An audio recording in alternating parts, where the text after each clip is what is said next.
আসসালামু আলাইকুম। আমি একটা রেসিপি নিয়ে আসলাম। আলুগুলো ছোট ছোট করে কেটেছি আর পুঁটি মাছ দিয়ে চচ্চড়ি করা হবে। আলুটা দেখেন সুন্দর করে ধুয়ে রেখেছি, পুঁটি মাছটাও ধুয়ে লবণ আর হলুদ দিয়ে মেখে রেখেছি।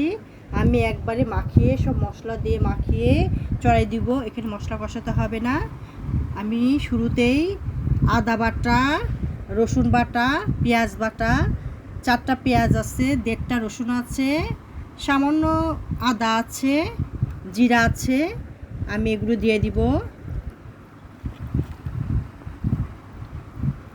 পেঁয়াজ কুচি, রসুন কুচি চাক চাক করে কেটেছি, ধনে পাতা কুচি আছে, মরিচ কুচি আছে।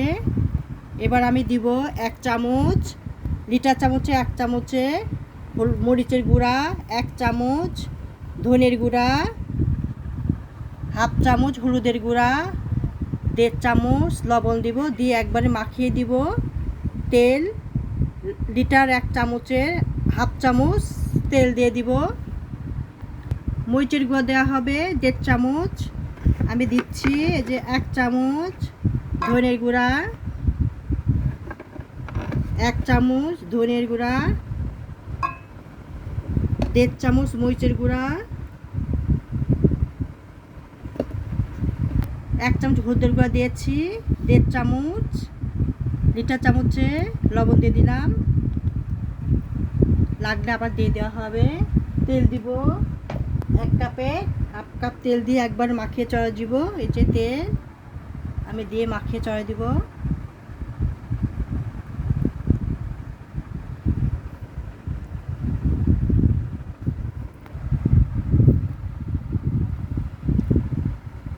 মশলা দিয়ে এখন মাখাবো, মাখিয়ে চড়া দিব। খেতে কিন্তু অনেক ভালো লাগবে। পেঁয়াজ কুচি, রসুন কুচি, মরিচ কুচি পরে দিয়ে দিব, তেজপাতা দিয়ে দিব। আমি এখন মাখাচ্ছি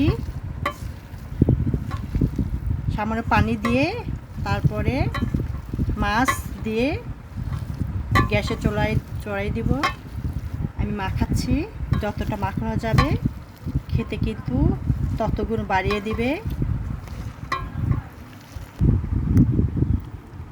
আদা বাটা আছে, রসুন বাটা, পেঁয়াজ বাটা দিয়ে একসাথে মাখাচ্ছি। সব মশলা আছে, মাখালে যত মাখানো যাবে তরকারিটা স্বাদ ততগুণ বেড়ে যাবে। আমি সেভাবে মাখাচ্ছি। চচ্চড়ি, পুঁটি মাছের চচ্চড়ি, আলুগুলো ছোটো করে কাটা আছে। খুব বেশি তেল দিতে হবে না, 1 কাপের হাফ কাপ তেল দিলে হবে। আমি মাখায়ে এবার ধনে পাতা কুচি দিব, পেঁয়াজ কুচি, রসুন কুচি দিয়ে দিচ্ছি।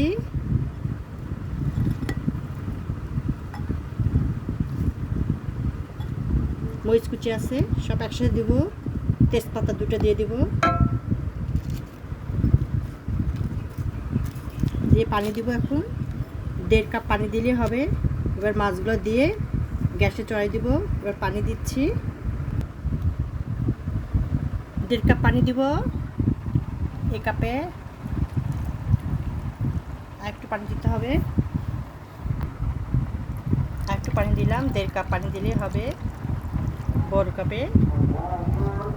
দিয়ে মাছগুলো এখন দিয়ে দিব, দিয়ে চড়াই দিব। পুঁটি মাছ মাখা এখন এটা দিয়ে দিব।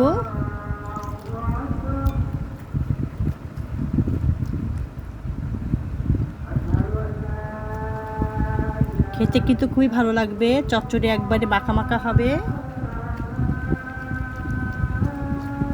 প্রথমে জোরে হিটে দিয়ে তারপর আস্তে হিটে দিতে হবে, যেন সব কিছু সিদ্ধ হয়, একবারে মাখা মাখা হয়। খেতে অনেক ভালো লাগবে। তেজপাতা জোরে হিটে দিয়েছি, তারপর একবারে লো হিটে দিয়ে দিব। একটু বলক দিলেই আস্তে আস্তে হবে। খেতে কিন্তু অনেক ভালো লাগবে। একবারে কষা কষা হবে, পুরপুরা জাতীয় হবে। খেতে কিন্তু ভাতের সাথে বা রুটির সাথে ভেজেও খেতে খাওয়া ভালো লাগবে। যে কোনো তরকারি ভাতের সাথে, যে কোনো রুটির সাথে খালে কিন্তু খুব মজাদার একটা রেসিপি। সেভাবে রেসিপিটা করা হচ্ছে। আমি মাখিয়ে চড়ে দিচ্ছি। এবার ঢাকনা দিব। 10 মিনিট পরে আবার ঢাকনাটা খুলে দেখব কী অবস্থা। আর ঢাকনার উপরে একবারে হয়ে যাবে। আলহামদুলিল্লাহ রেসিপিটা কমপ্লিট হয়ে গেছে। দেখতে পাচ্ছেন একটা মাছে সব মাছগুলো গোটা গোটা আছে, একটা মাছও ভাঙি নাই। রেসিপিটা কিন্তু অসাধারণ হয়েছে। যারা রান্না করেন তারাই বুঝবেন কিভাবে রান্নাটা হয়েছে। যদি ভালো লেগে থাকে তাহলে অবশ্যই একটা লাইক কমেন্ট করতে ভুলবেন না। রেসিপিটা কিন্তু গরম ভাতের সাথে খেতে অত্যন্ত মজাদার।